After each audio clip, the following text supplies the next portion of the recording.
Today's snow survey on Mount Hood confirms what most of us suspected anyway. The snowpack is back up to normal after this week's big storm. Tonight, team coverage beginning with Pat Doris, who's strapped on the snowshoes for a first-hand look. Pat.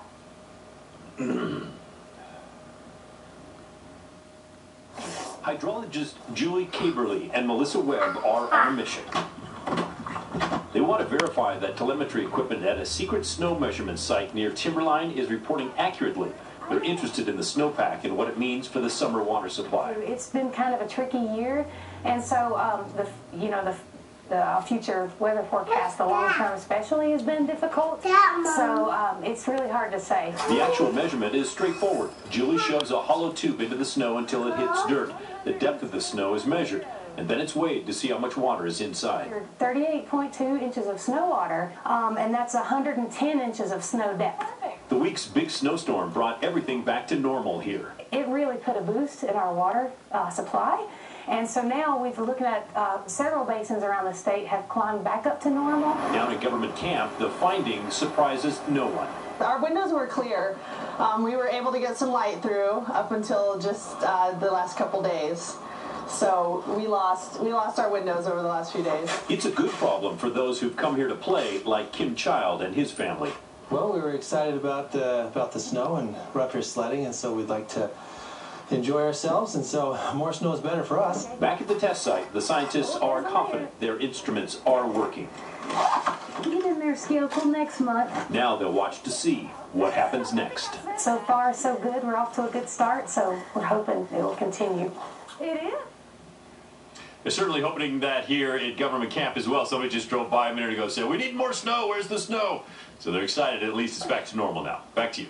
All right, thank you, Pat. Well, Matt joins us now with a look at any more soon up there on the mountain, Matt. Well, we're going to dry it out for a few days, Joe, but as we just heard, we've done well all across the state of Oregon. This is a map by the National Resource Conservation Council of all of the basins around Oregon. What's a basin? Well, if you have a ridge line like the crest of the Cascades, water on one side flows one way, water on the other side flows the other way, so that defines what a basin is. And here in the Willamette Basin, along with the Hood River Basin, 111% of average. Now, the lowest in the state is over in Malheur Basin with only 72%. Of course, that's a very dry basin anyway. But we're up to 87% in Northeast Oregon, 104% down in the Rogue and Umpqua Basins. And we're doing well all around the state. There's 103% in the Upper Deschutes and the Crooked River Basin. So, again, really good news on the snowpack. Of course, our snowpack usually peaks around April 1st, which means we've got 2 months to go either way. You saw what just a few days can do, what a change that can make. So really it's the long-term snowpack that makes the big difference for water users that depend on snowpack around the state of Oregon, and we got a couple months to go before we see our peak. So a lot of potential for an increase or decrease if it tends to dry out a bit. And January dried us out a little bit. At the Portland Airport, we're finishing up the month with 3.49 inches of rain.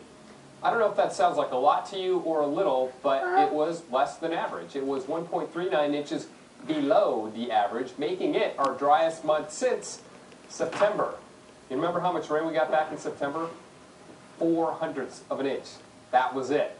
Since then, October had over 6 inches. November, December, we're up around 7, 8 inches. So again, quite a drop off from the last few months in January. On radar, there's not much going on.